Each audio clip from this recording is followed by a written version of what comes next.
അങ്ങനെ കാത്തിരുന്ന് ഞങ്ങളിതേ കാന്തര കാണാൻ വേണ്ടി പോകുന്നുണ്ടേ. ഫിലിമിന് കയറുന്നതിന് മുൻപേ ഉള്ള കുറച്ച് പ്രിപ്പറേഷൻസ് ആണ് കേട്ടോ ഇതൊക്കെ. വൈകിട്ട് പോകുന്നതായിരുന്നു ഏട്ടൻ പറഞ്ഞിട്ടുണ്ടായിരുന്നു. പിന്നെ നമ്മളത് 10 മണിക്ക് നീട്ടിയിട്ടോ. അങ്ങനെ 10 മണിക്കാണ് ടിക്കറ്റ് ബുക്ക് ചെയ്തിട്ടുണ്ടായിരുന്നത്. അതിന് മുൻപേ ജാൻവിയെ ഒന്ന് ഉറക്കി കെടുത്തൊക്കെ വേണം കേട്ടോ. അവളെ കൊണ്ടുപോകുന്നില്ല, വേറെ ഒന്നുമല്ല, അവൾ ഒന്നാമത് തിയേറ്ററിൽ ഇരിക്കില്ല.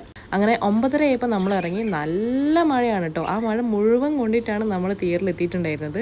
കണ്ടോ, അങ്ങനെ നനഞ്ഞ 2 കോഴികളെ പോലെയാണ് ഞാനും ഏട്ടൻ തിയേറ്ററിൻ്റെ അകത്ത് ഇരുന്നത് കേട്ടോ. ഫസ്റ്റ് ടൈമാണ് ഞാൻ ഈ ഒരു തിയേറ്ററിൽ വരുന്നത്. ഇത് ഇവിടുത്തെ പുതിയ തിയേറ്ററാണേ. മലയാളത്തിൽ ഏട്ടൻ ആദ്യം കാന്തര കണ്ടതാണ്. എന്നാൽ തമിഴിൽ കാണുന്നതിന് ത്രില്ല് ഒന്ന് വേറെ തന്നെയാണെന്ന് പറഞ്ഞിട്ടാണ് ഞാനും ഈ പണിക്ക് ഇറങ്ങി തിരിച്ചത് കേട്ടോ.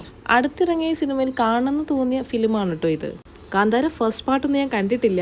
സെക്കൻഡ് പാർട്ട് കാണാൻ വേണ്ടി ഫസ്റ്റ് പാർട്ട് ഞാൻ ഇന്നലെ ഇരുന്നിട്ടാണോ കണ്ടു തീർത്തിട്ടുണ്ടായിരുന്നത്. എല്ലാവരുടെയും റിവ്യൂ കേട്ടപ്പം കാണാൻ ഭയങ്കര ആഗ്രഹിച്ചിട്ടുള്ള ഫിലിം കൂടിയാണ് കേട്ടോ ഇത്. അങ്ങനെ ഇൻ്റർവ്യൂവിൻ്റെ സമയത്ത് നമ്മളിതേ പുറത്തോട്ട് ഇറങ്ങിയിട്ടുണ്ട്. പോപ്കോണും കോൾഡ് കോഫിയും ആയിട്ടോ വാങ്ങിച്ചിട്ടുണ്ടായിരുന്നത്. ഇൻ്റർവെൽ ആയപ്പോഴത്തേക്കും ഫിലിമിൻ്റെ ഒരു എഫക്റ്റൊക്കെ എനിക്ക് കയറാൻ തുടങ്ങിയിട്ടുണ്ടായിരുന്നു. അങ്ങനെ ഒന്ന് കൂളാൻ വേണ്ടിയിട്ടാണ് ഞാൻ ഈ കോൾഡ് കോഫി കുടിക്കുന്നത്. പിന്നെ ഇത് എനിക്ക് ഭയങ്കരമായിട്ട് ഇഷ്ടപ്പെട്ടു കേട്ടോ. ചീസ് നമ്മൾ തന്നെ ഇട്ടിട്ടാണ് പോപ്കോൺ സെറ്റ് ചെയ്തെടുക്കുന്നത്. എനിക്കാണ് ചീസ് പോപ്കോൺ ഭയങ്കര ഇഷ്ടമാണ് കേട്ടോ. അങ്ങനെ ഫിലിമൊക്കെ കഴിഞ്ഞ് നമ്മളിത് കിളി പോയി ഇറങ്ങിയിട്ടുണ്ട് ഗൈസ്. ഋഷഭ് ഷെട്ടിയുടെ ആക്ടിങ് ഒരു രക്ഷയില്ല കേട്ടോ. ഫിലിം കഴിയാൻ 1 മണി ആയിട്ടുണ്ടേ. നമ്മൾ വരുന്ന വഴിക്ക് ആരും ഇല്ലായിരുന്നു. നല്ല തണുപ്പുണ്ടായിരുന്നു കേട്ടോ. നല്ല ഹെവി മഴ പെയ്ത് കഴിഞ്ഞ ടൈമായിരുന്നു.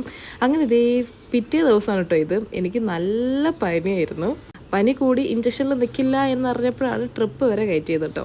അതുകൊണ്ടാണ് 2 ദിവസം കഴിഞ്ഞിട്ട് ഞാൻ ഈ വീഡിയോ അപ്ലോഡ് ചെയ്യുന്നത്. അപ്പോൾ നമ്മുടെ വീഡിയോ ഇത്രയേ ഉള്ളൂ. അടുത്ത വീഡിയോയിൽ കാണാം. ബൈ.